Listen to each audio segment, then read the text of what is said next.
A lot of you from the newer sources here and in other cities getting these by tapes are beginning to ask questions, beginning to have some curiosity about what seems to be your own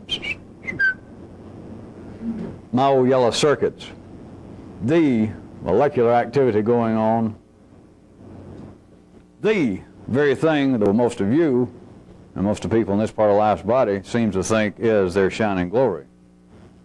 It does seem to be the heart, the resting place of one's personality, is that right?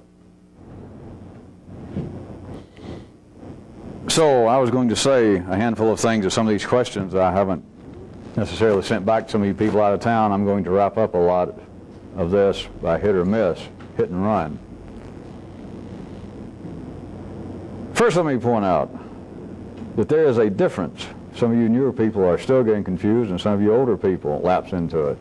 There is a difference when I talk about city life, ordinary life.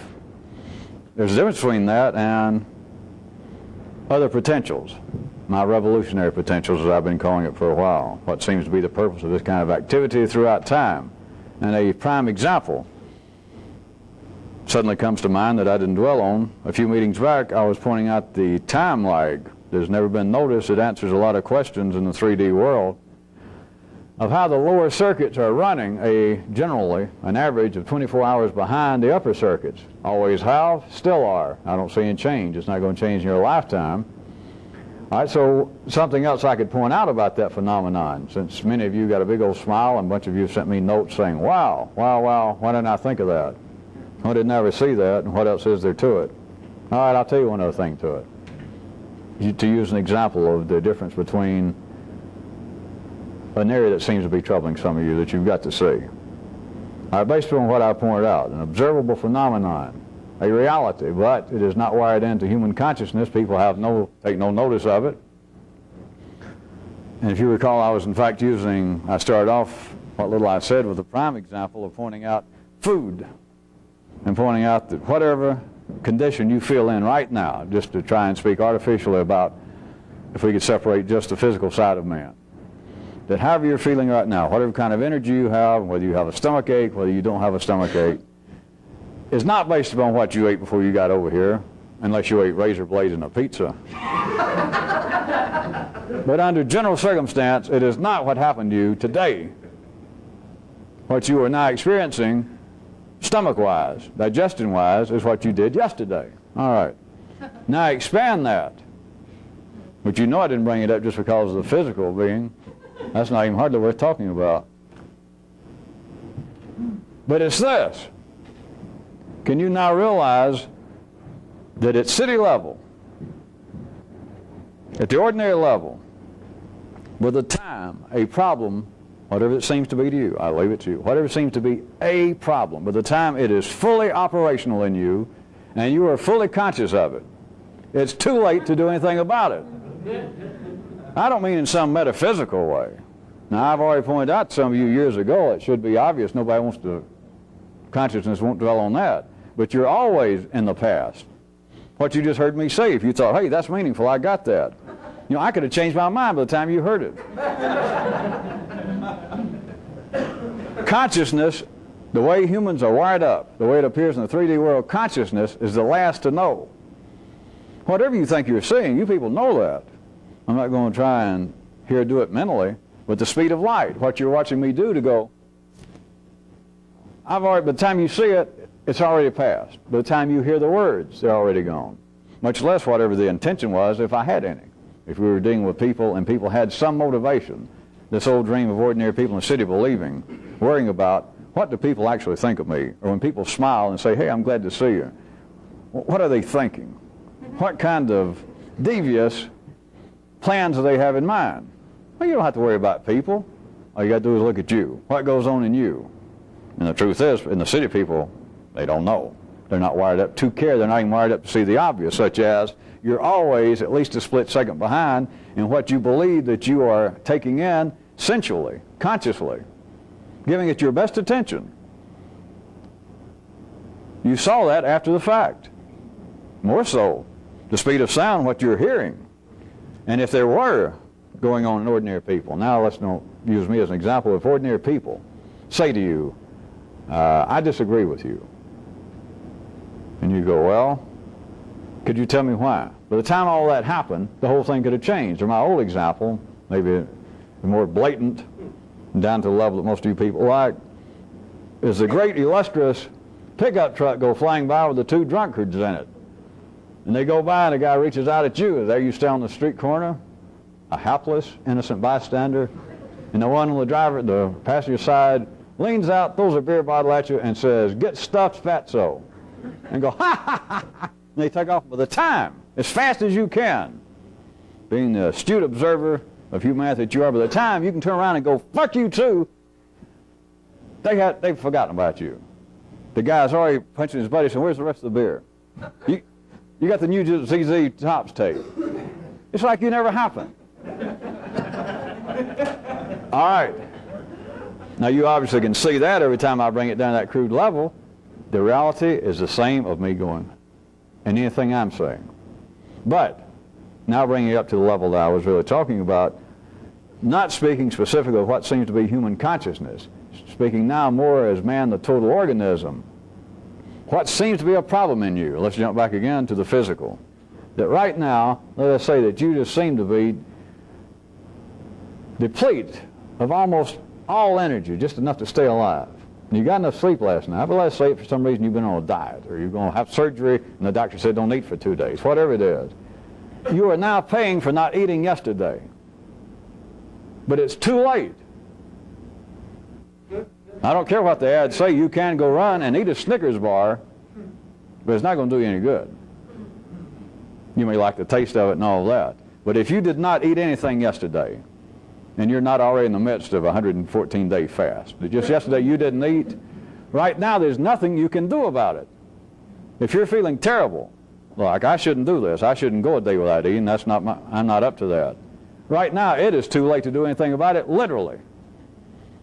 Right now, can you ease up right past that pretty crude and basic level and see that what seems to be a fully functional, it's in full operation, that yesterday you begin to have suspicions that your mate, your man or woman, is now fooling around with you because of an incident, something you overheard. And it happened yesterday. And now you stand here and he or she's out of town. You can't get to them, whatever. And here it is, and you keep replaying what happened yesterday, or the first time you heard, blah, blah, blah, blah, blah. And now you're suffering over it. These kind of dreams are, well, I'll go home and I'll listen to a subliminal tape while I'm asleep. I'll call my psychiatrist. I'll go have a drink right now. I shouldn't throw that in because it has the illusion of doing something. But the idea that right now, but remember, I'm talking about the city. I'm not talking about us yet, or you yet. At the city level, once you are fully conscious that a problem is fully operational, that yeah, I'm jealous, yeah, I'm mad, yeah, I'm hurt. By the time it is fully operational by any city standards, and you're fully conscious of it, that to you, that yes, this is now a problem, there is nothing you can do about it. You are at least, generally speaking, 24 hours too late. Now remember where I started tonight. The difference between what goes on in the city and then revolutionary possibilities. If that was all it is, which some of you new people are beginning to try and latch on like little hungry pariahs, that wait, all this activity in some way is to excuse and some kind of blanket blessing, even though I don't like the Pope. Everybody sins, everybody's too weak, nobody can cut it, and therefore why worry about it? That is not it. But since everyone is still tied to, and you will die, still being tied to the traffic of the city, the line level consciousness, the activity at that level still going to go on in you, you've got to see that which is profitable and that which is useless. And literally, the laws of 4D physics, what seems to be problems in the city sense, there's nothing can be done about it now. Nothing. I don't care what it is. There's nothing to be done about it now. You're 24 hours too late. That does not mean that there's no other possibility. This would all be a waste of time. But you have got to see these two levels going on. The first level, in the city, people do not have this kind of conception as to what's going on. Ordinary people are wired up. The general purpose of humanity is such that there is a continual scratching, pulling, kicking around, struggling apparently against those kinds of problems that surely have an outcome, that we can surely do something about it. I can't right now. Nobody I knows can. People don't really think that way. But they cannot stop fighting against it, struggling with it.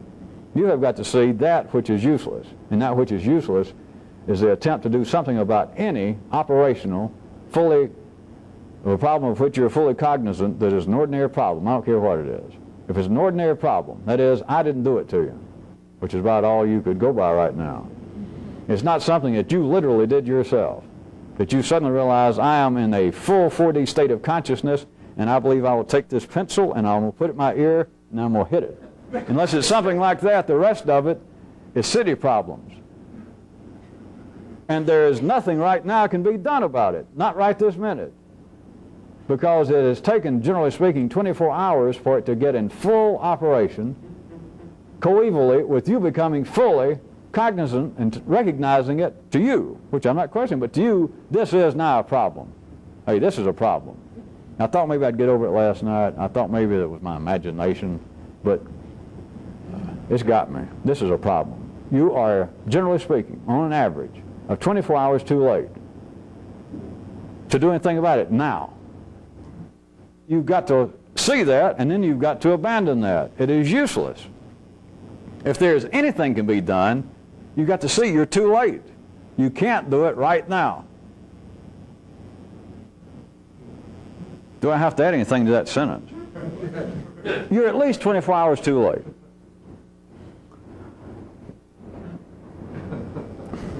In the revolutionary sense, though, after that, after realizing what is useless and what is potentially of some value, is then you have got to move past the useless. You've got to quit wasting your energy, which does not, to any large degree, amount to any action. It amounts to thinking of action, of what I should be doing about this. What you should be doing about it is realizing that it's too late. If it is a city-bred problem, by the time I realize it with my city consciousness, I'm a day behind.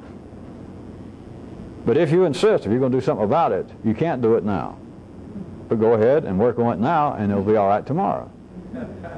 And any of you who can do that, any of you who can remember to do that, be sure and drop me a note. You'll be a very singular, not a very singular, you'll be a singular case in the city. Now, as I promised, I was going to, which I'm starting off already, talking about what seems to be my good old yellow circuits, the human intellect.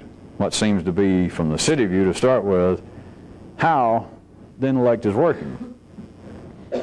In a strict city sense, if you'll stick with my terminology for a little while longer,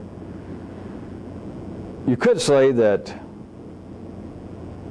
I guess what they would oftentimes call the rules of logic, the rules of reason in the city, equal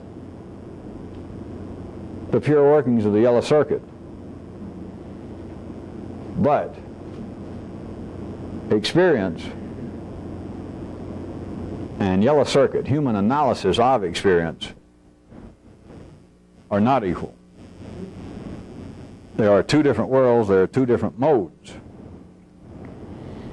Experience and thinking of experience, if you want it that way for a second, are two different things. They are both necessary, or you would not be conscious. You would not even be passing the minimal definition of a Homo sapien. So in the city sense, you apparently have two things that are not normally looked at in this manner. You have what would normally loosely be referred to as experience, and then you've got the analyzation of experience.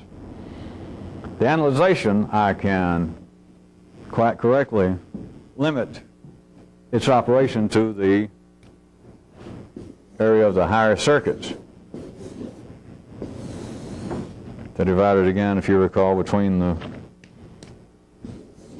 red and the yellow and the blue. What seems to be the analyzation of experience, without which you would not be human, without which you would not be conscious, is, as much as we can isolate artificially, the total human organism, its operations, it is the bailiwick of the higher circuits. Now, if that be a correct detailing of what's going on, then what does that suggest to you about human experience? You could ask yourself the question, does the upper circuits, if we were speaking about the pure operations, if there were such, of the human intellect, does it actually have experience? And in the city, just check your own city brain.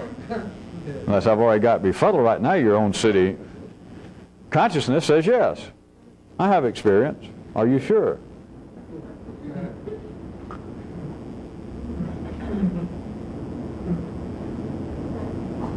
Let me push on with what I started that I said in a strict city sense, you could look at the operations of my yellow circuits, the pure operations, as being equal to what has always been referred to, or at least in later centuries, as the rules of reason.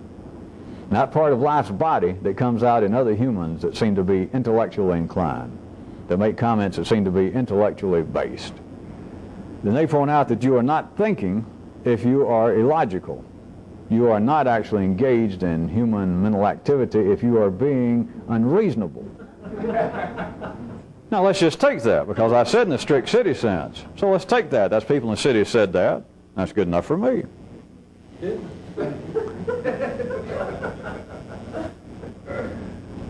And of course I did not intend that to leave it at what even seems to be semi-facetious state, because there is validity to that in the state, in the city. That when people there talk about that the true operations of the human intellect have to be based upon the laws of reason. But you're not actually thinking. I guess in a magnanimous moment, that part of life's body might say, well, I guess maybe you're thinking technically, but it's faulty thought.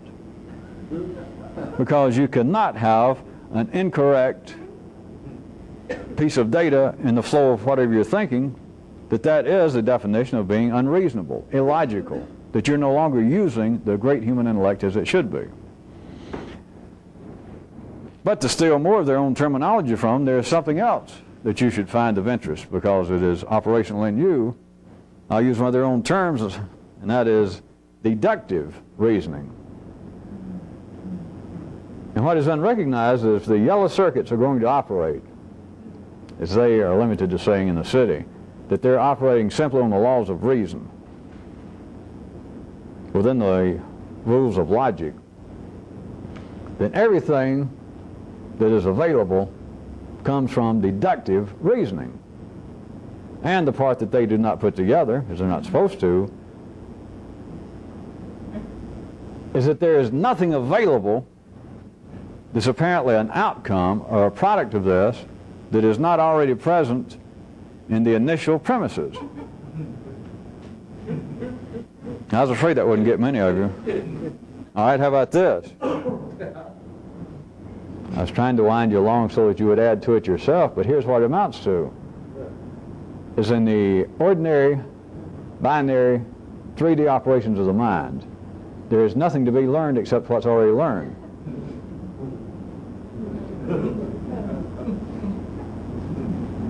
No one has to take that theoretically. All you got to do is look at your own 20, 30, 50 years of intellectual life in the city, and what do you know now? Everything you know now, you already knew. Everything you know now, the laws of reason are that it's got to be deduced, and they are assuming.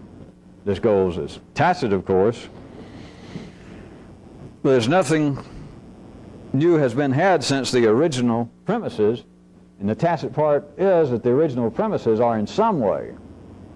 I'll still stick with the people that would be representative of life's greater yellow force phenomenon, that these original premises are such things, in quotations, as self-evident premises, or even just simply accepted.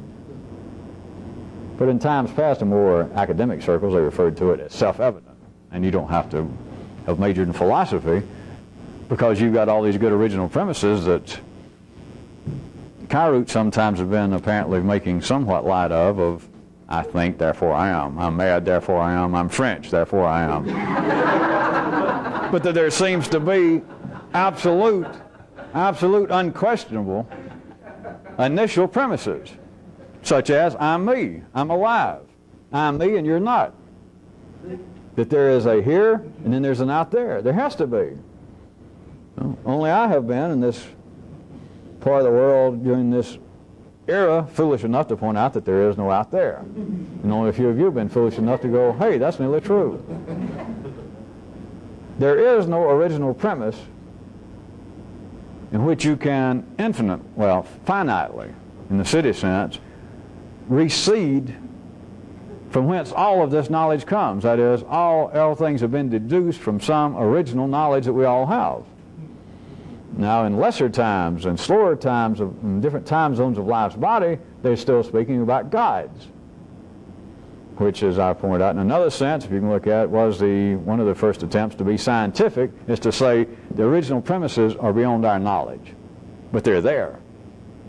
And everything flows from that. Everything I know came from that. That was just an aside because I'm not going to stay there. What you've got to see is for most people nowadays in our part of the world is that what you know is a combination of your experience and your analysis of it. But it is all deductive. It all comes somewhere. If you keep regressing, you get to the point of consciousness says, I don't fool with it. But this is silly. I don't know. I'm getting a headache. I'm getting dizzy. I forgot what the question was. But if it is deductive, which it is, there is nothing that you can learn that was not present in the original premises, whatever they were. Nothing. Does that sound familiar?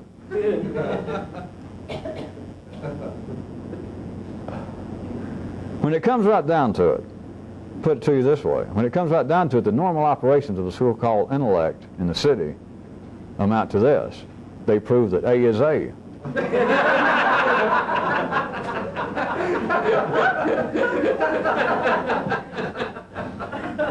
All right?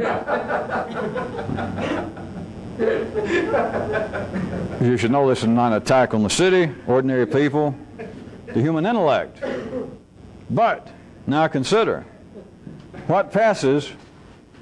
I'm not talking about the splintered kind of information of me saying that's my finger, and I'm not going to sit here and argue over that's my finger, and you say, well, I got one too, and this is my nose. But what seems to be knowledge, what seems to be something of some importance explaining the human condition, some way that you can analyze what your life has been, what other people's lives may be, what might be the purpose to all this? What knowledge is available? Every strange book you ever read, every time you went to see some guru, some speaker, every time you tried to sit around and drink 20 gallons of coffee and take about 14 LA turnarounds and get the mind wound up, what is it you come up with? What is the new information? What is it? The dream. I hadn't told this story in a long time. The dream finally, the voices come from the heavens that the guides, there's actually one with a big G going to come down in Cleveland and tell the secret. The secret's going to be what you already know. Such as, you should love each other. That's the secret. And everybody goes, oh, I knew it, I knew it, I knew it, I knew it. Sure you knew it, because if it's something else that is not simply a proof that A is A, that is, that what you knew, if it's something other than that, then everybody's going to be staying there, all of humanity going, what'd he say, what'd he say? He's speaking God language, or he's speaking Albanian, he's speaking Portuguese. What'd he say? Did you understand it? It's either that or he'd say it, and everybody went, when's he going to speak?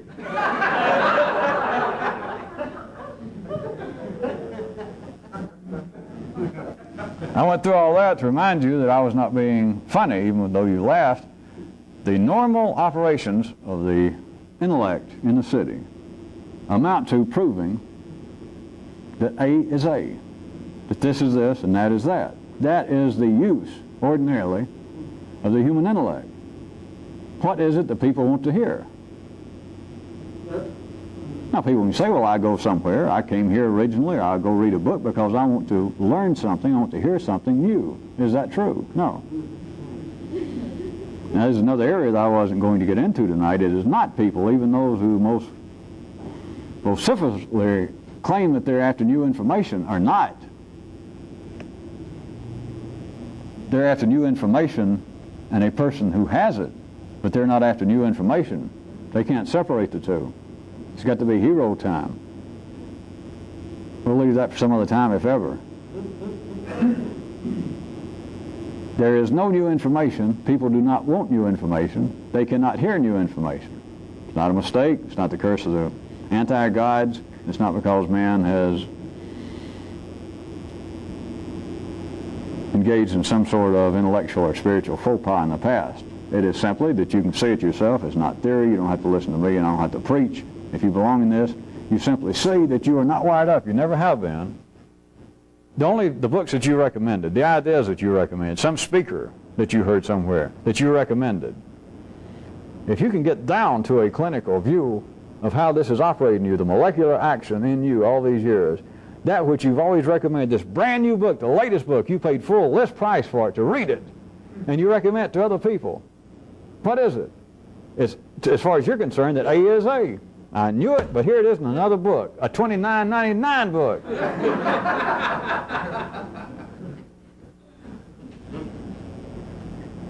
Perhaps the more even obvious, if I have to do it again, if the book to you does not prove, or the idea does not prove to you that A, after all, is A,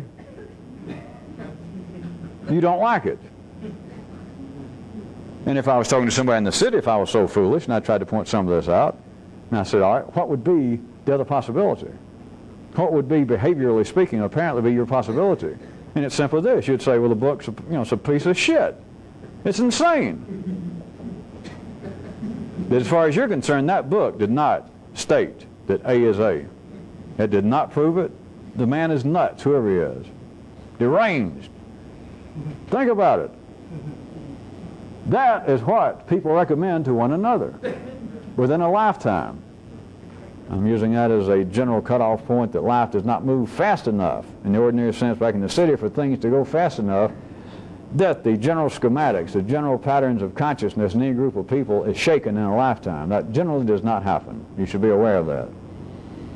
Life, within its multifaceted operations, has parts of its own body always hollering out, we want something new, I want something new, this information that's available, this religion, this philosophy, our cultural environment here, it's just not stimulating enough. It's lacking. We want something new. There is not going to be activity radical enough in life's body so that generally happens. And you need to see that. Not just out there. It's in here. That I want something new. That is not the nature of the operations of the intellect in the city. When it gets down to it, what they're up to is to prove again and again that A is A.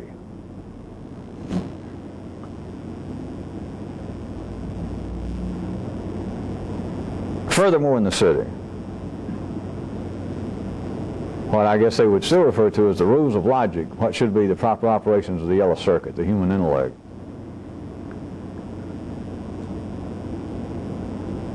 establishes unrecognized limits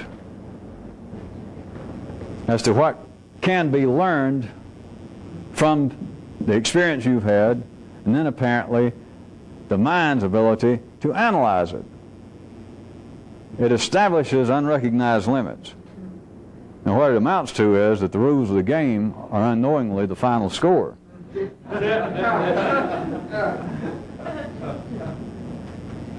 For instance, how about this? This is fairly common, and in the city, the bourgeoisie, the bell curve, the majority of humans on this planet now in life service looks at it from ways anthropological, psychological, culturally. And the example I had in mind was such things as this. Those few people that still, I guess, could be classified as aborigines in the furthest west time zone in life's body, that still have, they can communicate, they got a language. And anthropologists from this part of the world will go visit them, and they will describe how, being relatively speaking, in all other areas they seem to be fairly sane, civilized, and anthropologists can pick up enough of their language to speak their language, and these, at least semi-aborigines people, will describe unbelievable experiences. An anthropologist. Now remember, those of you who need this, forget about, every time you can, about me apparently making gestures and talking about anthropologists and aborigines. They're not in New Guinea. They're down in your lower western time zone. But they are in New Guinea. For those of you of childish persuasions that got to think about it that way. And they describe these unbelievable experiences.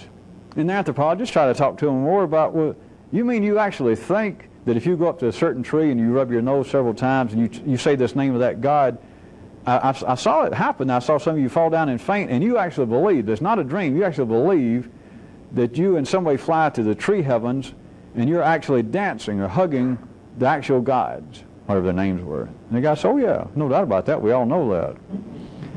And the anthropologists, they work on it and they wonder, they'll even strip off parts of the bark and they send it back to labs trying to find out. Now, is there some unknown hallucinogenic in the tree bark? Then they try to consider, well, cultural differences. How about this? What seems to be, that was just a setup for what I was going to say. All of this, it seems to be that some other group is describing seriously and saying, oh yeah, we all have them. And as far as this outside observer, this part to this part, that's right. European anthropologists to the Aborigines in New Guinea, whichever one you can handle right now.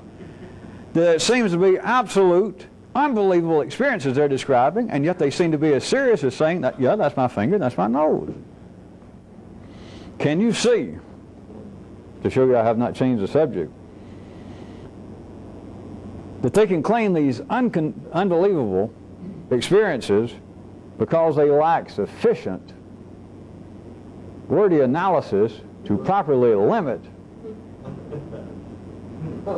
their description so that they will fit into the anthropologist conception of believability.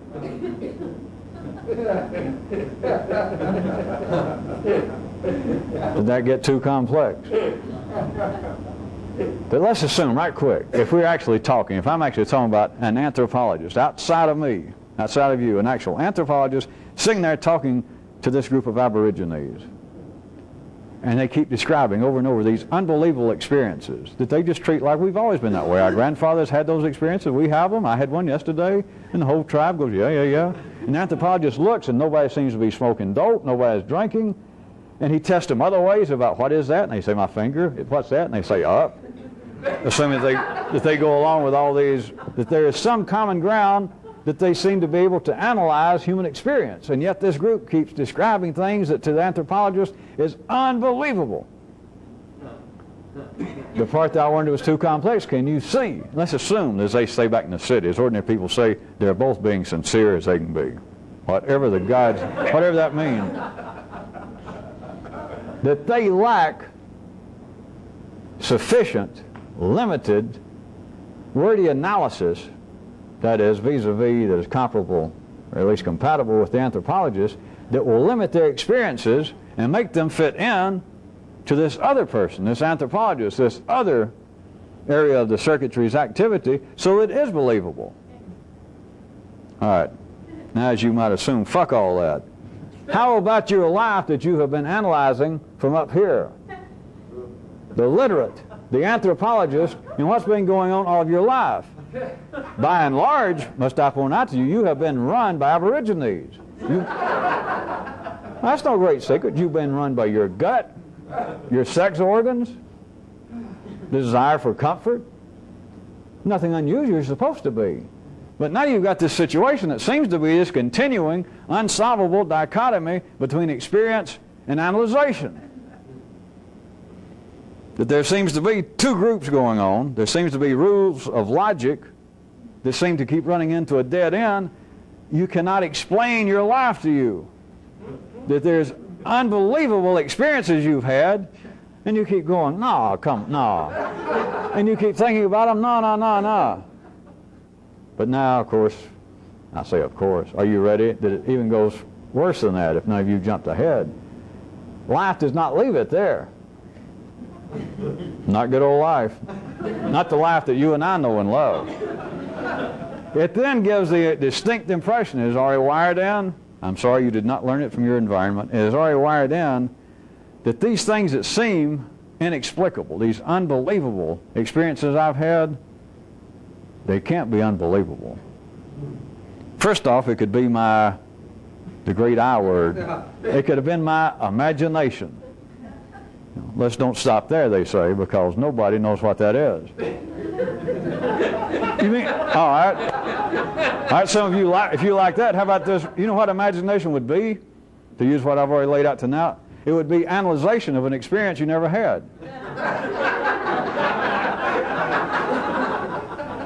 Now that is some intellect.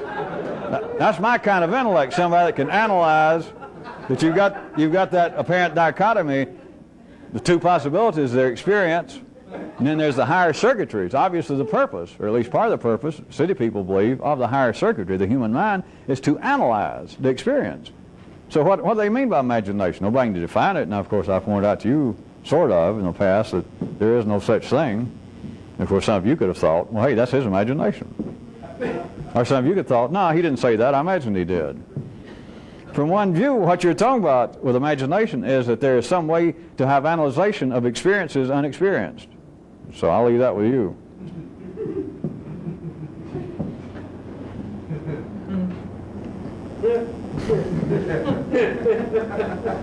What apparently I was going to say about the kind of possibilities that if you realize that what life has done, that I have these unbelievable experiences. Like you could, the higher parts of you, the anthropologist, in examining your own past, then I could have imagined it, so we've done away with that.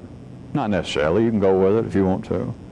Another one is, it is explainable, but not to mortal consciousness. Therefore, it is a great mystery. It is an eternal mystery we'll never know. Or those who are still religious, after I die I'll know, which shows the real power of logic for people. I mean, it's obvious when people die they become much more intelligent, isn't it? Any of you who've ever been to a wake know that fully. It's just,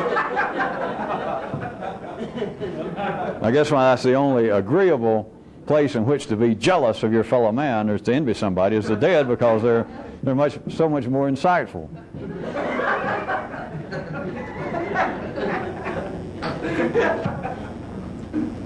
Well, let me drag you back to some semblance of reality, if I may. If you have followed into what I was talking about what appears to be a kind of heretofore unspecified conflict going on, that there are parts of you, and everybody, it's not you uniquely, it's not you personally, that there are unbelievable experiences that are mumbled, almost in a foreign language, that everybody's had. But how are they, on what basis are they unbelievable? They're unbelievable, I'm strongly suggesting to you, hint, hint, on the basis that the lower areas have insufficient ability to analyze. To say the very least, if I keep trying to get you to see, in a sense, they have no ability to even verbalize. And some of you should see that in a sense they talk about in the city that I'm referring to it. Analyzation requires that you be able to verbalize. And so they do not have the limiting factors, sufficient limitations of language, the kind of language that makes sense to the higher circuits. And so there seems to be this great gap again, that I have had experiences, and of course then apparently you hear and you read about people out there who have had unbelievable experiences, and how can that be? They are unbelievable, but otherwise the source of these, maybe it's somebody out there. The Pope, my favorite rabbi, my Uncle Charlie, told me that they actually saw a flying saucer. Or they told me, well, yeah, I was sitting down one day and God came up and said, hi there. And other than that, they seem perfectly all right to me. That is, they seem perfectly logical. They seem to operate up here by the rules of reason and logic. And yet this happened, and it's unbelievable. Either apparently from the source out there or the source in here. How can it be? And so it always seems to be in the city a struggle, but apparently the rules of that struggle are always a form of misdirection, because there's not a struggle between one person saying, I can't understand this unbelievable experience you swear that you've had, whether it be out there or in here. That's not the struggle. That's not the problem. The problem is you've got two people that cannot communicate. Two peoples, two areas that did not have sufficient lines of communication to do what life says that man should be doing. They're quite sufficient to keep you like you are, and they're quite sufficient to have man live out his life doing as he should in toto. But they're insufficient for you to make some sense out of what's going on.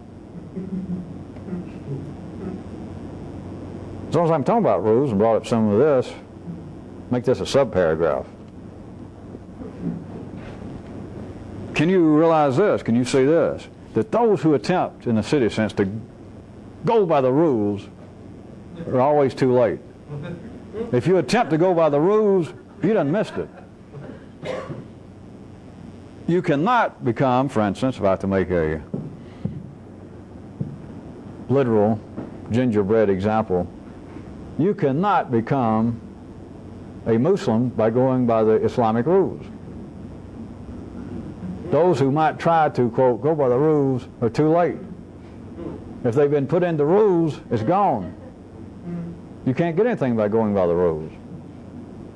If there are rules, if they have been analyzed in the parts of life's body that seem to be the parts of man that make rules, and they state here are the rules, wherever they say they got them from. I found them in a Bible. The guides told me about it. If they're put down as rules, and if you could follow them, if you could follow them, it's too late. They won't do you any good. They will not do what they were purported to do. They will not do that which seemed to have been possible, at least in the way in which it was analyzed by the person, the group of persons that said, here are the rules. You're always too late. I don't guess it's necessary for me to do this, but I can point out again as another one of the strangeness, or if you prefer, another one of the difficulties of ever being able to analyze what the hell this is. Or worse yet, to do it.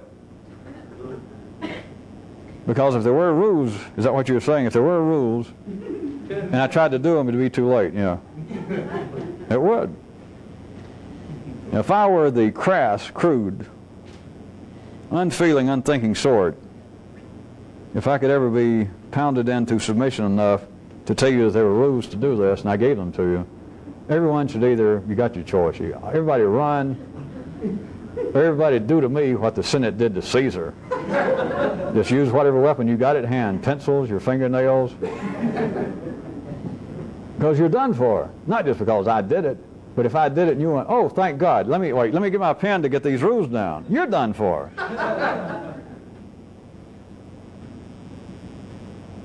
As long as I'm subparagraphing, has anyone ever noticed, not only do humans, absolutely, this is not an attack, and this is not necessarily, unless you just want to give me more credit, original with me to point this out, but can you see that everybody, right, everybody out there has got to have heroes? And don't tell me you don't. If you didn't have to have heroes, you would never read any of the great books of the Western world or the National Enquirer. But have you noticed this? Have you noticed this? That man's heroes, not only the bricklayer down the bar, but college professors, university presidents, that all of man's heroes always seem to be heroes of action and not thinking of action. That is, those that would apparently in the city be the intellectuals don't have intellectual heroes. You ask them who their hero is, and it's Dr. J.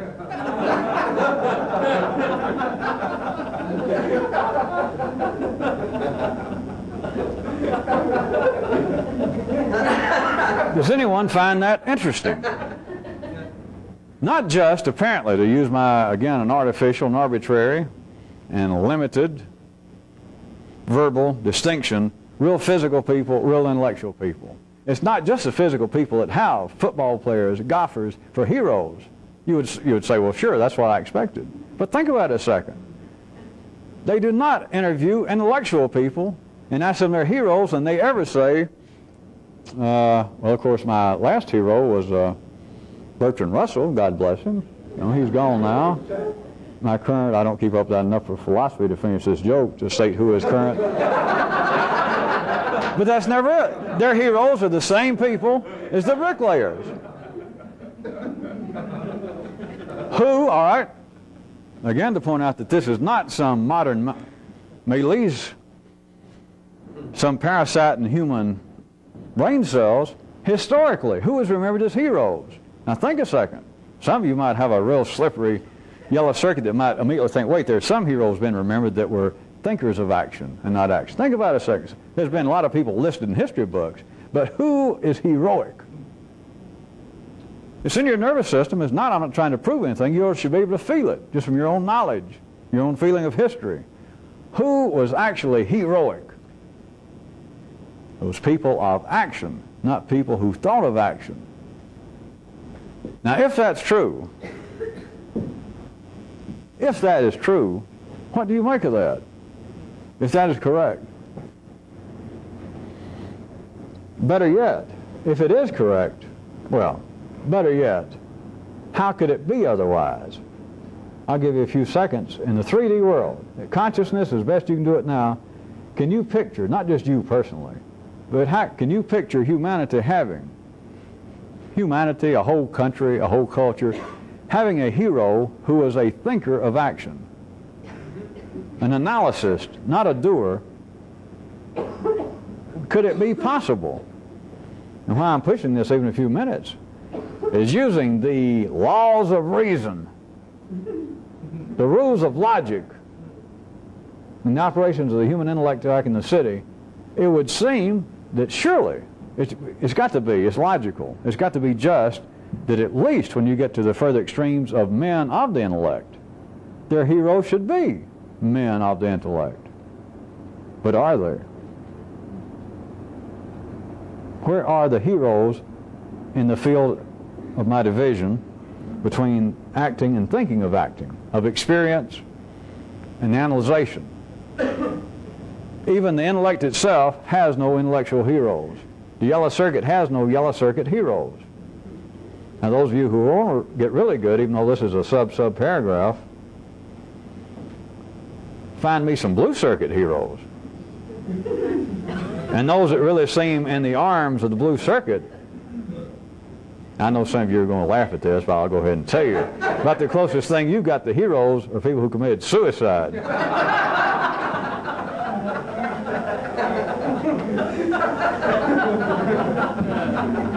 Also, as long as I'm here, since so many of you still believe that your problems have to do with the way you feel,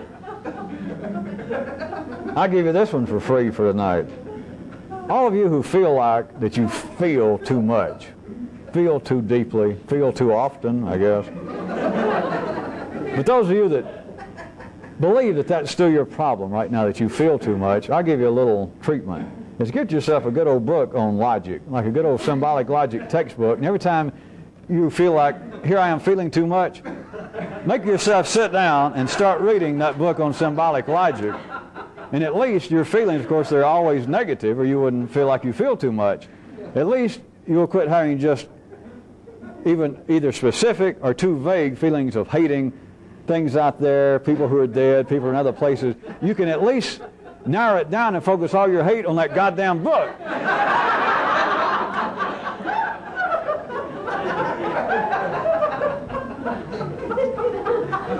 Because that's the way blue circuit people are in their spare time.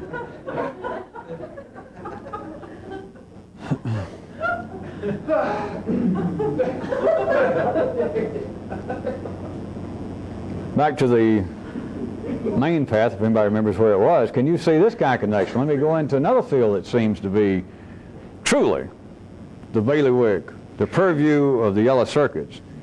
A little bit, how about the world of mathematics?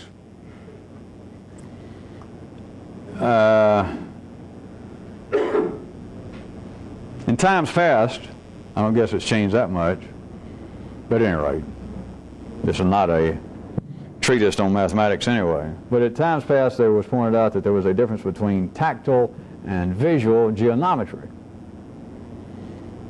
And it got into such things as I recall as the projection, but I can give you a better example, I guess. Those who may remember projection, because I'll give a better example because I can just barely remember it. But the difference between, I'm speaking about geometry now as a spatial analysis of reality. But that there would be a tactile geometry and a visual, which would not be, I was going to ask whether you could see some connection between that and experience and analyzation, but I'm going to take it further, so don't stop there. But between tactile and visual geometry would be such things as if you saw a stage prop, a real good job, first-class job, that looked like a barbell, and on it said 500 pounds on each end, the weights. And you were out there and you walked up and saw on the stage, and it was a first-class job, you can do it. And you looked at it, and visually, that was the reality of the geometry. And then you walk up and you find out it's made out of balsa wood. That it's not. Tactically, you pick it up and you realize the weightlessness, the lightness of it. Right? But insofar as visual, insofar as the senses, your analysis of it from afar, geometrically speaking, it was a ton's worth of weight. It was 500 marked on each end. Visually, you had no other way to know. That was reality until you went up and tactically found out it was not so. But your eyes, insofar as the one senses, from a few feet away, could not tell you that. Now, of course, in the world of mathematics, they went on and on and on and on and on with that somewhere else. But what I wanted to ask you was, could you see a connection between that? And since I was bringing up blue circuit people here in the midst of it, could you see the difference, a connection between the difference between tactile and visual geometry and the difference between touching a person and thinking about a person?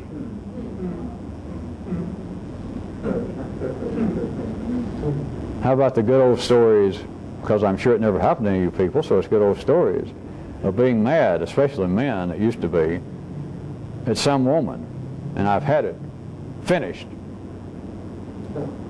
I'm going home right now and pack her bags and throw her out, I'm leaving. And he gets in the door and slams it open, he turns the corner, and there she is nude, and she grabs him. And of course the joke would go, if it was a cartoon, he'd go, well, no hurry, I'll throw her out later this afternoon. It doesn't have to be just limited to a sexual situation. Someone who feels mad at their child that's done something. The visual geometry from afar, that they have broken my favorite piece of stereo equipment. They broke this vase, and I told them not to run through the house. The thinking, that is the visualization of where is he? Where did I get my hands on the little fucker? And you find him hiding in a closet. And he's already crying. You realize what it is, and you reach down and touch him, and you know what happened with many people. It's all over. You can be mad in memory. You can be mad in analyzation, which is always a form of memory, since consciousness is always after the fact. You're not analyzing what's going on now, that I hate her, or I'm really going to give him hell for disobeying me and breaking up the furniture. You are not dealing with what even ordinary consciousness would call now, if there was such a thing. You're dealing with analyzation, which is always a priori, is always after the fact. Can you see the difference that humans have to contend with between visualizing, that is the apparent analyzation of what would apparently be some sort of relationship, some sort of dynamic between you and I, and you can hate your mate, really be angry, and then you touch them and something else happened.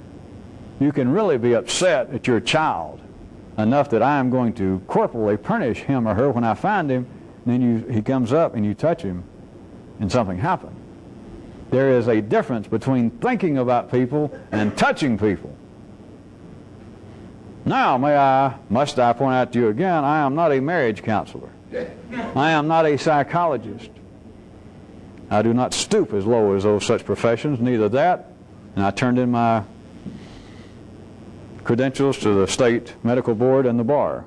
So I do not now engage in questionable professions.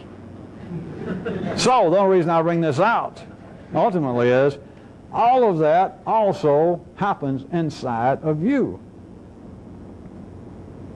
What is it that apparently is the king? What is it that apparently is the tyrant? What is it apparently that's in charge of analyzing? In the partnership that seems to be you, at any given time, one part, if it's talking at all, that is, if you're listening. Somebody already asked me a question tonight, whether I sent you back the answer about whether the mind can actually stop. Some of you newer people were thinking, well, sometimes it does seem to stop. You're left with this question: did it actually, the operation of the yellow circuit quit, or did you quit noticing it?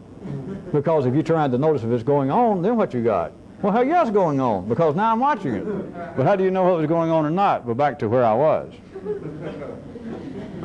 Internally, individually, there would seem to be this dichotomy again between tactile and visual geometry. That there seems to be some part of you that can give you mortal hell. That can point out to you, you eat too much, you don't get enough exercise, you're dumb. You break things. You won't listen to me when I tell you to do something. And then what happens? Now, nobody has ever analyzed it for you this way. I also include I'm not an analyst, remember. But nobody's ever noted it for you this way. Then it can happen that you apparently touch yourself in a certain way. And then later people cannot explain. Oh, of course they try. But for a real would-be revolutionist, you've got to be aware that you cannot sufficiently explain why is it that I am fully loaded with guilt, I fully feel that I am self-condemning myself about certain things I do, and yet I continue to apparently forgive myself.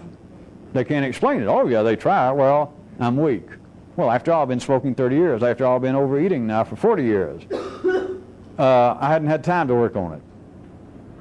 There is a difference between visualization of something taking up space, geometry, and the touching of it. And the two do not necessarily coincide. And the way consciousness works, you can leave, which is what happens if you'll listen real quick. To go back to my example, to run the turbocharger back to the cross metaphors. One part of the partnership saw the balsa wood, the stage prop of a barbell, and it left, never knowing.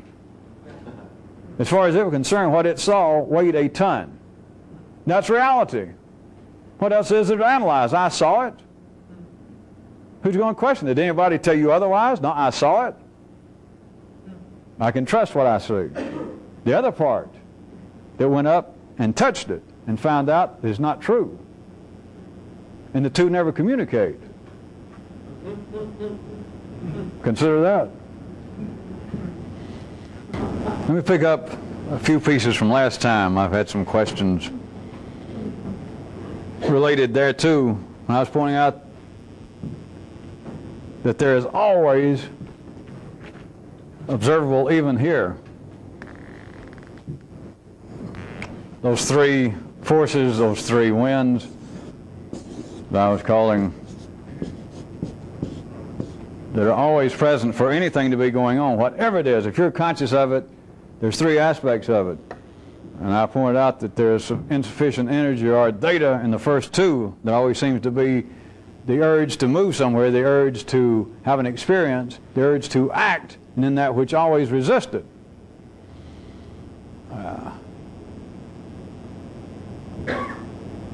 Understand how simplistic this is once you get a grasp of the first part of insufficient energy. Literally, between C and D, all energy available is being used to keep that situation stabilized. If that were not so, the situation would be otherwise. That's it, mathematically. The energy is all being consumed to keep this, what amounts to a standoff going. That yes, I want to get more exercise, but the only chance I've got, the only possibility, as busy as my schedule is, I would have to start getting up at 5:30. And you keep apparently trying, and you keep apparently failing. Whatever it is. That there seems to be the resistance to it, and then there still seems to be the continuing desire. That's C and D for the time being. It cannot change because all the energy available in that one dynamic, the apparent desire to get up early and get more exercise, and then the apparent inability to do so, being C and D. All the energy available in that situation is being used to keep it stabilized. Somebody listen right quick if you can hear this. I may edit it as I go along, but somebody pointed out how they can apparently take up a hobby and how strange it is that they can work on it and seem to be getting better, and then they seem to reach a point that, for whatever reason, it kind of levels off, and then they said that at times they've had the experience that they will drop whatever the new hobby was, the new experience, the new doing of something, and then come back to it a month later, and they're better than they were when they quit. You know, how can this be? That's not an unusual experience. And they even somewhere down here opined as to whether it has something to do with the E-force taking over, something coming in out of the E-force, or they even noted, I think, somewhere, how strange it was that some period of time elapsed. Can you listen real quick? That you can see that time, as it is called in the ordinary sense itself, can be a form of E. A form of. How is it, in the most ordinary of circumstances, that change does seem to take place? Because even though I say change doesn't really take place, it obviously apparently takes place. This guy, my fictitious guy that wanted to get up at 5:30 and start exercising more, for 6 months, a year, it doesn't matter, he continues to say he wants to. Or if you ask him, what happened? Are you getting more exercise now like you told me you were going to start? I keep trying. I don't know why I've been real busy, but yeah, it's on the planning board. I hadn't done it yet. So the little dance, the little struggle is still going on in him. He still remembers it, and he still says, yeah, I plan to, but I haven't yet. All right, then let us say that 6 months later, you see him again, and you say, what happened to exercise? Ha! I started doing it. I am now every day, believe this or not, I am up now 5 days a week at 5:30, and I'm out there running. And then you can ask him, well, what brought it on? And he may have some story. But look at it this way. Something irrelevant happened. Something that happened in the time since you last asked him that was not happening at that time when you asked him 6 months ago. Is that obvious enough? That's 2 and 2 is 4, even in the city. Apparently, a time had taken place wherein the dynamics that were keeping the situation stabilized, that were keeping the standoff, 2 is 4, even in the city. Apparently, a time had taken place wherein the dynamics that were keeping the situation stabilized, that were keeping the standoff balanced, time had made some change. Something that was not inherent in the original CD conflict had happened. I wasn't going into this any more detail tonight, except in a sense I want you to see that time can be seen as being a form of E. Now there's much more to it, is why I'm stressing can be seen as a form of. The person's example, I didn't bring out this particular note because of this occurrence that seems to happen, that you can drop something and come back and seem to be better. I wasn't really even commenting on that. What I wanted you to see was that it even strikes somebody here enough that time itself, not some magic, but time itself, that I simply walked away from this and came back and it was different. I apparently was different. I was apparently better at something that I had ceased to practice. Is that strange enough? Is E strange enough? Is the irrelevant strange enough? Is it an unbelievable occurrence? Now that I think about it, wait a minute, I shouldn't have read this. I'm dealing with some form of civilized aborigines because this is an unbelievable experience. I'm fairly reasonable at times. This is not possible that somebody practiced a sport and got pretty good at it and left. They said literally, I'm reading now, I'm not editing. Left for about a month, and when I finally got back, I found that I was 10 times better than I were when I stopped. Now, that's unbelievable. Am I right? That's unbelievable.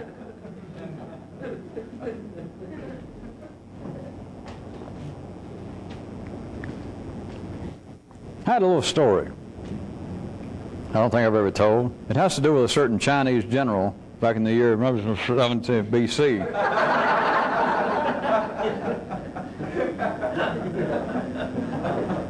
His name, since I am not that fluent in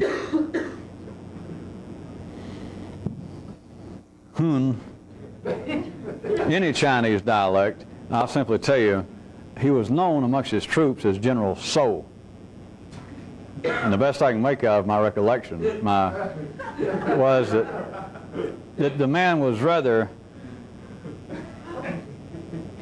stingy with words, except when he was actually giving the troops directions of some form of warfare. And about the only other thing he ever said, if we just come up when there weren't fighting, and if there were people sitting around or doing something, he seemed to just, he would do stuff like say, so.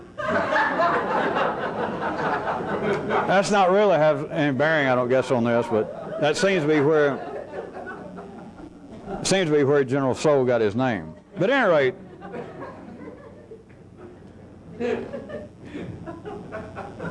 the useful part of his life that I was going to invent, to drag out, to remind you of, even though he's a little noted by history, because it was so long ago, you'll have to trust me, he was obviously one of the progenitors of Genghis Khan.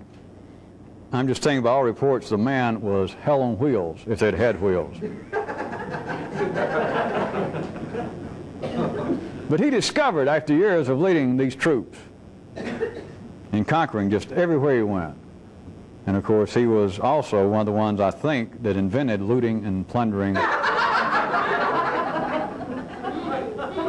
And I think also taking sexual advantage of the conquered peoples, especially the female persuasion. But apparently the general discovered something, that after years, if not even months and weeks, of these successful forays and these conquests of neighboring communities and nations, and then picking up all the loot and everything they could carry, that he noticed it would progressively get harder and harder for him to stir up the troops to press on to the next battle. But they all got loaded now with all the goods and the women and the stuff, and it got harder and harder, not just to physically move them logistically, but it seemed to get harder for him to stir them up, like, hey, right over the mountain here, we've heard about this other place, let's go over there and loot and plunder and rape them.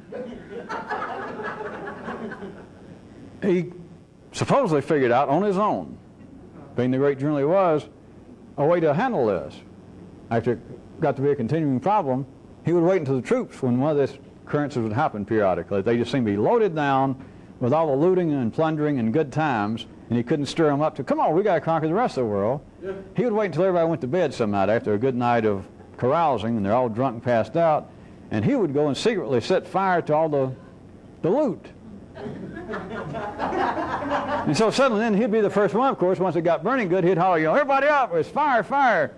And so it'd burn up everything, and there they are down again to their skivvies and all they got on their back. And so then he could say, we got to go over. So that's the way he would handle it. But then one time, supposedly, some of the troops caught him doing it, after he'd been doing it for years, of burning their hard-earned loot. Right? But now here was what you should find to be the interesting part of the story. Some of the troops found him doing it, woke up the rest of them. There stands General Soul with this torch. He's got all their good belongings that they fought for, some of them died for, and there he is about to torch it. And they all get up, and they realize that he's been doing this for years. It's been him. We always thought it was some disgruntled person that we had beat up or took his woman that came out and did it to us. But it's been him all these years, periodically burning up everything that we fought, stole for. And what do you think they did? They stopped for a second, being the good troopers they were, and suddenly they all cheered, went, yay! And they all grabbed a torch and helped him.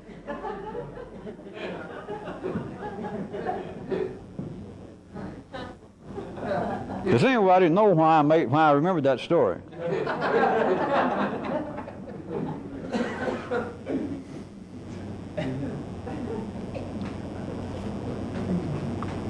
The way life raises everyone, including people that get attracted to this kind of activity, is you end up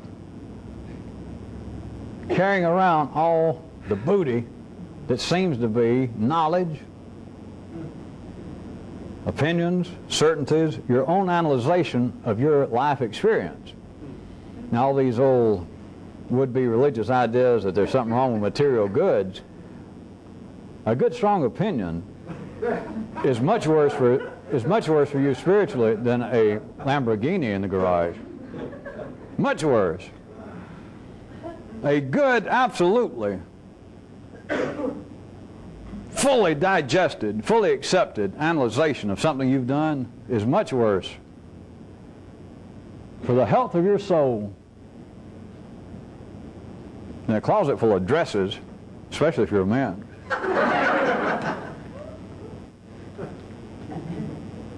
There is a way in which my real revolutionist, I've got to point out to you, would be traveling as lean as possible, almost with nothing but the clothes on his back. Not because there is anything wrong with material possessions. But again, since this keeps popping up, and I've been responding to it a handful of times lately, for me to say that there is no validity in the sense of this kind of activity. Once you understand, there is nothing whatsoever in any way wrong with a Ferrari, with fancy clothes, with stereo equipment, with any kind of possession. That is not it. But please note, apparently out there, and you'll find it in you, there is something that wants to stamp it wants to stamp their approval on the idea that possessions are in some way questionable. That if somebody's going to do something astounding in life, if you're really going to increase your awareness, if you're going to become some more conscious person, some evolved person, you would not be the kind of person worried about whether you had the latest fashion. You would not be worrying whether you were driving a 56 Bug or whether you had a new Rolls Royce. That just, something's wrong with that. It's not the possessions, that's not it. But there is something about having that which you have apparently acquired, the booty of your life, and you continue to try to carry it, and you continue to try and do this, which it just so happens I've been calling for the last year or so revolutionary activity. It just so happens to fit with the general soul story. You can't seem to make yourself move. Especially, that apparently you now know something a little better, a little more extraordinary than you did when you started this. As they call it in the city, you've apparently made some kind of, I hate to use the P word, progress. But when was that? 6 months ago. I don't know, something's happened. What's happened is, it's like you looted, plundered, raped, and you got it all, and now nobody can get you to move. You do get fat and lazy. And it always seems like something you have newly acquired through some effort right over your shoulder. That is the past, something that I have done, and now your analyzation of it is I got this some way by my own effort. I stole it fair and square. Or I learned it fair and square. I discovered it fair and square.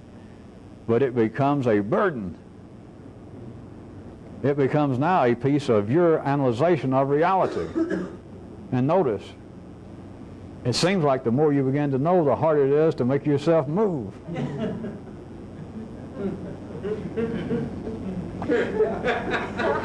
I repeat again, especially for people that might be just seeing some of this for the first few times, I am not even hinting that people should go and give away their possessions. But I'm telling you there is a reality toward that kind of lean, revolutionary, warrior-like existence. It's why people dream of it. It's why it comes out in human analyzation of the feeling in these strange ways that to serve the gods, to serve higher forces, to do something extraordinary, you should give away everything but a bowl and a spoon and one robe. There is a reality to that. But it's not just that. It's the analyzation of what you are. It's the accepted analyzation that you believe that you have touched, you have visualized life, and you now possess some of it, your perceptions of it, you have knowledge of it. It's only reasonable to believe that. It's only logical to believe that. But the more you know, the harder it becomes. It becomes almost impossible to stir up the troops. Must I remind you, we're not talking about fucking troops out here. I'm talking about in you. To say, come on, over here I heard they got even better looking women or men to rape. They got even better stuff to pillage. At least it's new stuff. And you can't seem to move. Why do I need new stuff? I know what's going on more or less now. Oh, there might be a little part of the secret left, but someday he'll slip up and tell us. You can't hardly move. And have that good old general soul understood. They go to sleep, I'll burn the bastards' possessions. I'll take everything they got and I'll destroy it. Of course, he had an unusual group, an unusual following. And that's one reason that I remember the story in that manner. Because you'd have to be unusual yourself to be here listening to this. Because once they saw what was going on, were they, as you might predict, mad? They took a split second and they all went, "Yay! For he's a jolly good general." And they all reach for their ladders. Let's join him. When they realize, of course, that's the kind of story that it seems to be absolute moments of epiphany hit them all that realize, hey, that's the only thing that kept us alive. We would still be back 40 battles ago. We would be back 10 communities ago. Remember, those people would still be there. Ugh. If he hadn't burnt everything we stole, if he had not burnt all of our possessions periodically, we'd still be there. Of course, these stories, that's why they're nice. That's why they're stories that suddenly all go, ah, now we understand, and then they join in helping burn their own stuff. I like the story. It is a real story. Might I again point out to you, of course, some of you just picked this up in pieces, and some of you have just been around here a little while. Some of those have been here more than a little while. Could you see that I periodically play General Soul? I do it sort of suddenly. It doesn't seem to happen right overnight while you were gone or asleep. But it's like I burn it all up in some way. I just don't do it that way. It's like I just don't mention some of the good stuff you used to like. Why don't you ever talk about so-and-so? What if I'm the descriptions about such and such? You got to learn how to do it, of course, to yourself. You have got to learn to see the limits of how, specifically, since I was leaning on that tonight, the yellow circuits define and limit your analyzation of what life has been and what you know. To see it for what it is, to see that it is useless, all it does is prove to you again and again that A is A. Fine, I'll get tomorrow, and the same thing, A is A. You've got to see the limits of that, and then you've got to be able to abandon it. But who wants to abandon it? Who can? You're not wired up to do it. It's not a challenge. It's not a chastisement. Well, with you people it is. Why not keep apologizing? For you people it is. But you've got to see what it is yourself.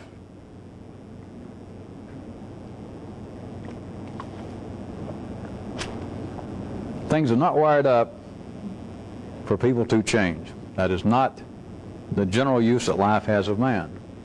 That brings into play one of the possibilities of the fourth force, if you remember, the insulting force. To change, to even consider change, is an insult. For those of you that don't like that, at least it's the fearful force. Well, what if I change and I don't like it? What if you keep playing around with my mind or whatever you're playing with, and I keep participating, and suddenly I wake up overnight, in some way you did burn all my possessions? What if I wake up and I'm a whole nother person? Can I get back? If I don't like it, can I go back to being what I was? Questions, questions, questions. Give me a break. Lay off of me. Ask yourself. And people do. Well, yes, I want to change. Yes, I do. As long as, of course, they don't do it this way, but as long as I discover through my great change that everything was just like I imagined to start with.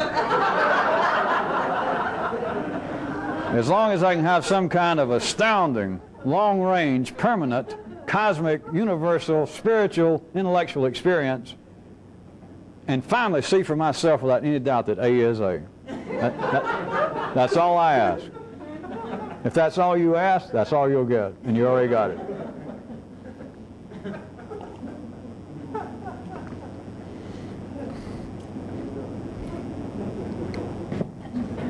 I was about to say, since I at times can stay even a few seconds ahead of myself, I was about to say that I guess that this was strange enough to wrap up for tonight. But then again, I could say that most every night, couldn't I? Except when I seem to lay on the questions that seem to have something to do with real life. Dear Dr. Spurious, or dear Professor Joe Coase, I've been feeling a little poorly. My mate's been kicking me around. But the rest of this time, it seems pretty weird anyway. So let me go out. Well, here's one. I'll go out with one that's not quite this weird.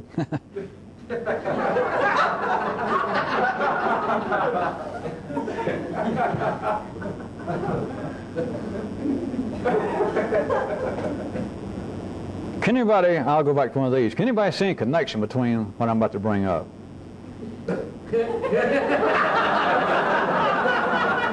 Jump back in the great metaphor of apparently out there, back in the city. Apparently things going on outside of you, right? Out there, the so-called upper classes, those apparently in power in the cities throughout history, have seemed want to do a certain thing that is singular with them. Those are apparently exerting power back in the cities. And that is arranged marriages. Now what it amounts to, of course, this is no secret, that they have divorced what the rest of the people, that is the peoples, they have divorced that which the peoples now think of as love from the useful protection, if not increase, but the protection of a family's wealth and position. The idea being, not the idea, the execution being also, is that one family, one house of royalty, one family of commerce will arrange that one son and daughter will marry another house of royalty to help solidify their power. Or if it's a matter apparently of money at hand, that they combines their wealth, that you two marry. And there's no question about do you like each other, forget it, do you love each other. They don't care whether you like each other. You get married, and everybody fuck around, do anything you want to. But you two marry. And on certain occasions, you show up.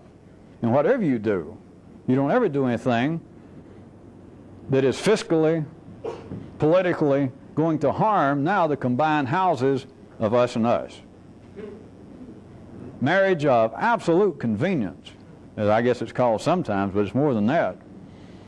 It is a part of life's operation that certain forms of power stay in power. You can see it throughout history. It's no big secret. That's just the first part.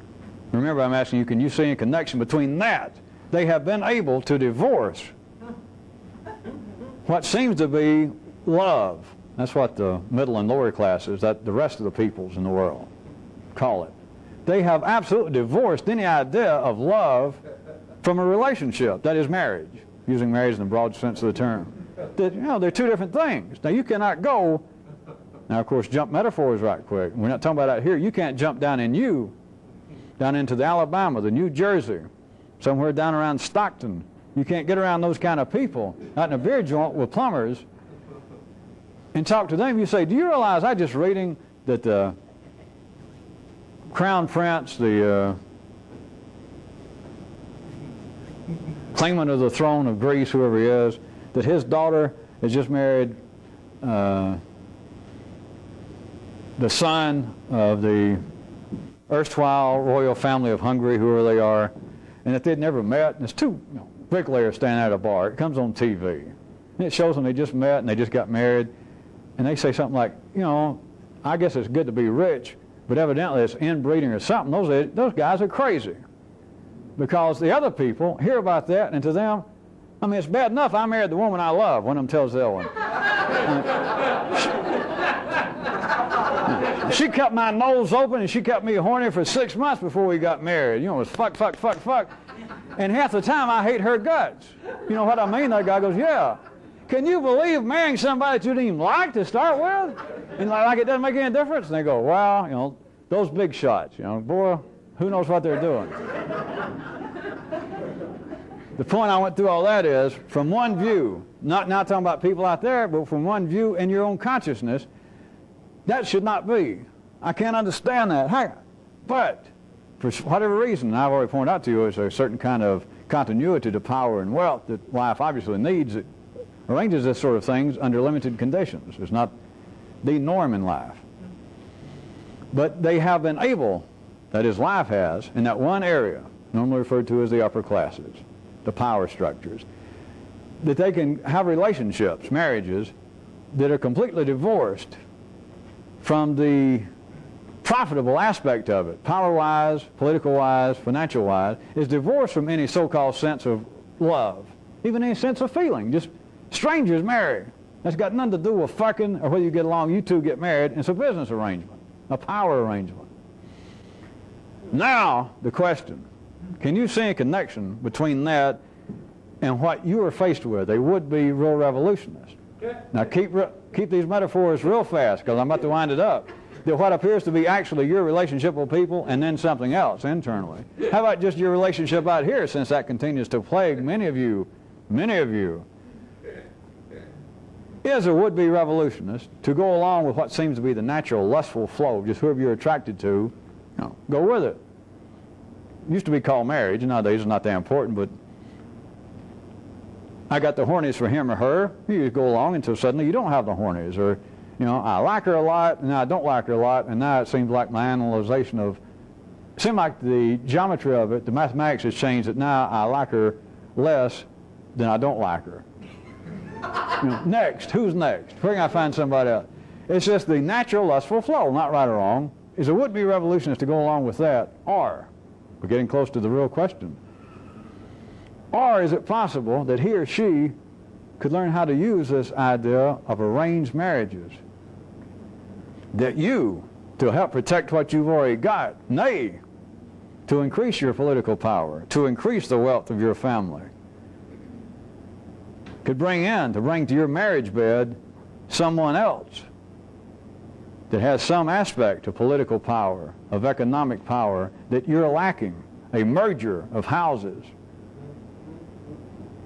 to bring in that through somebody else to the marriage bed, to your relationship, to bring in tactfully somebody who now can provide either goods or services, resources or operations of which you seem to be now bereaved, at least short of.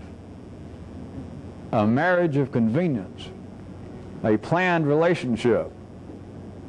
Believe it or not, based upon this sudden quiet, that is a response to many inquiries that you people continue to send me and write me, and that many of you have that never say anything.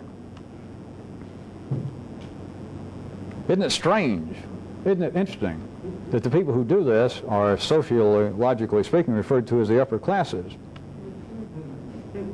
How about as opposed to just a situation of one's circuitries? Because I point out that the bricklayers find that insane.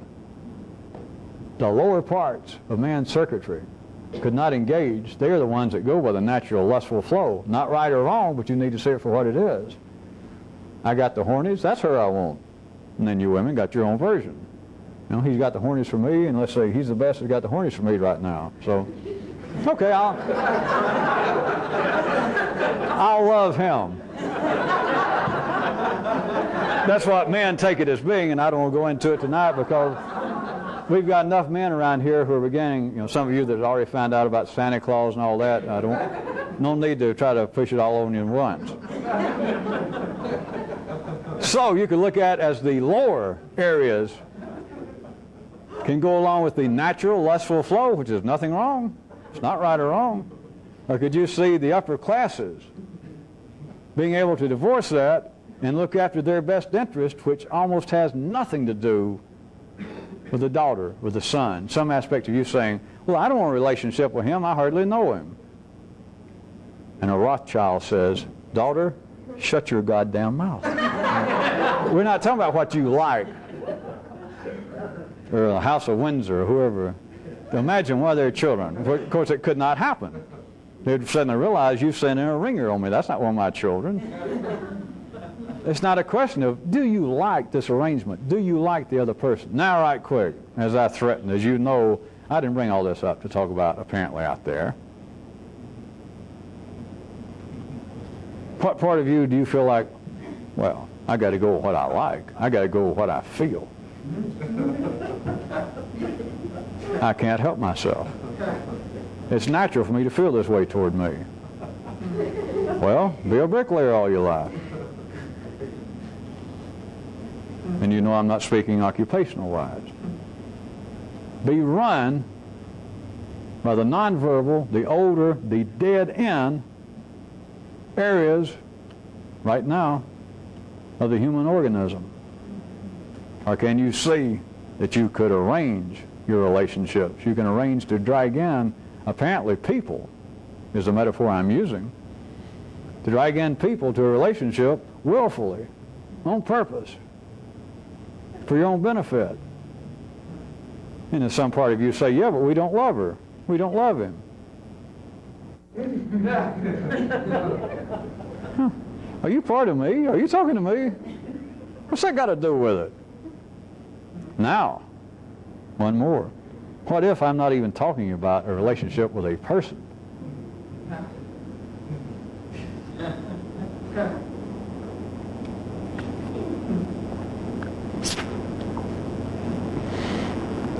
Experience, and then apparently the analyzation of experience. The touching of people, and then the apparent thinking about the people. But if I'm not talking about people, the thinking of possibilities in me and the actual touching of it. The thinking about what I might be, and under the great rule of general soul, is to get off your ass and actually be it. But then people want to say, well, I don't seem to be, how can I be more motivated? Please, great leader, will you tell us, it seems to be so interesting at nights when I sit here and you some way get us wound up and I feel I'll get out there and do whatever this is. I'll do it first thing tomorrow. And I don't. Or sometimes I feel like I can. And sometimes I have experiences. I'm not making fun of you, or you wouldn't be here. That I have experiences, but if I could have these experiences all the time, or more of the time, that I've already had, how can I do it? How can I do it? I'm telling you how you can do it. Can you see a connection between that and an arranged marriage? But you don't know how weak I am. I've had a lot of troubles recently. Don't tell it to general soul. Tell it to your wife. Tell it to your husband. Tell it to somebody you fell in love with. Remember, only the lower sorts, only the crude sorts fall in love. I got to tell you that.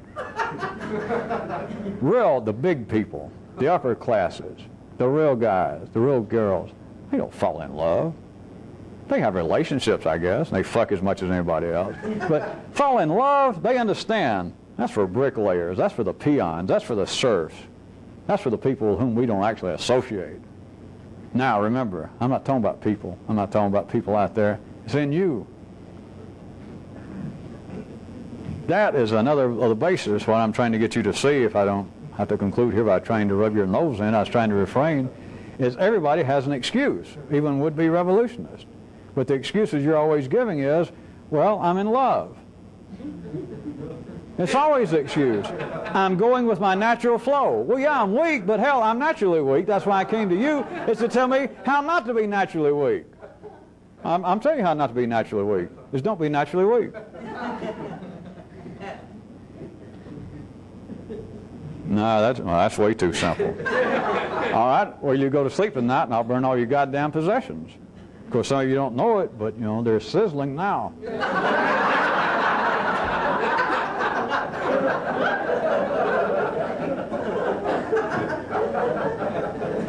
What do you think all this is about? And all this Kairoot stuff that I keep bringing in. And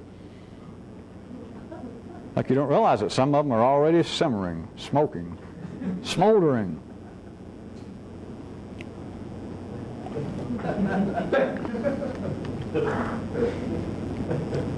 I guess, figure of speech I know, that I'm going to stop here and we'll have a little epilogue. Do it without me cutting off the tape, all right? Ciao, shalom. Did you ever have one of those on rye?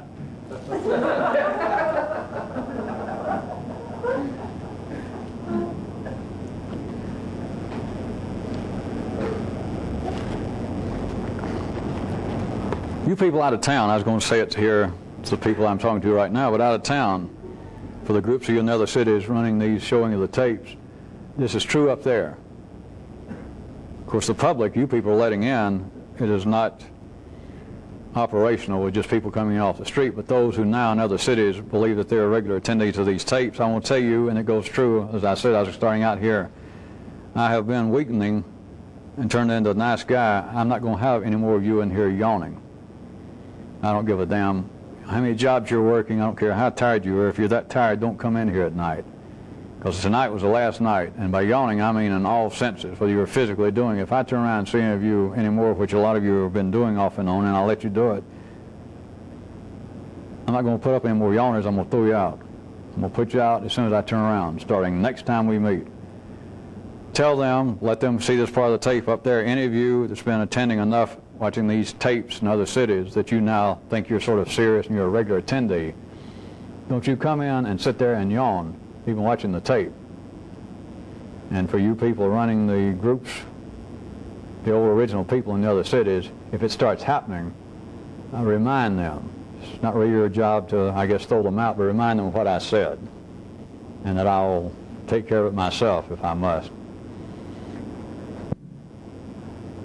And out of town, you people doing the public aspects, I haven't written everybody when you've been sending me reports about what you're doing with the public. I have no complaint. Some of you I've written back and told you I enjoyed, I liked what you were doing, and some of you I did not, but I have no complaint. But let me point this out. All of you should be asking yourself, when you're putting together these programs for the public in the other cities, before you're showing the tapes, or in addition to the tapes, just always ask yourself this. Whatever it is you come up with, whether you're using my terminology all the time, part of it, or whether you feel like you took something that you got from me and you came up with a whole new map of it and you came up with a whole new way to present it. That's all right, but always ask yourself this.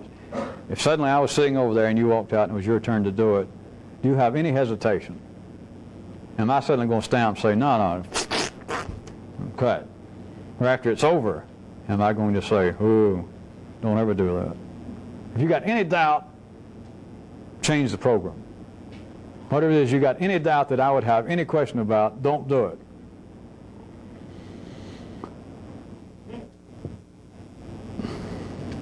Now I wanted to tell you and everybody, the newer people here, something.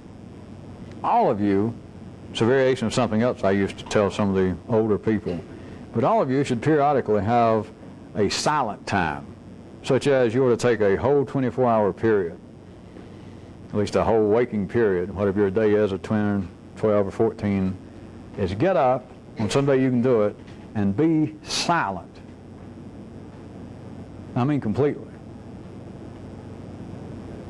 In all directions. That is, do not turn on your radio, do not turn on the stereo, the CD player, the television. Do not overtly talk to your dog. He can stand it for a day. Don't talk to yourself out loud. Of course, at the ordinary level, none of you should be doing that. I don't want to hear about it. But if any of you are getting good, it's okay to talk to yourself as long as you're doing it in some kind of like singing a self-defacing parody of a top 40 song about yourself. But for that whole period, when you get up until you go to bed, and stay away. It's best to stay at home if you can do it, have whatever food and stuff. But do not speak. Do not let anybody speak to you. Don't answer the phone. Just take it off the hook. Put it under a pillow to where you can't even hear it ring or buzzing. And don't say anything for that whole period. Then, once you get a feel for it, and I don't mean it's going to be an instant moment of epiphany when you try it, but all of you should find favor with it when you do it. But then you find out that you can quieten this down. Just do it. Everybody should do it periodically. All of you should be doing it. You should try it. If you find some favor with it, that's not a rule, but if you find favor with it, feel free to do it on a regular basis. Now it's real chow.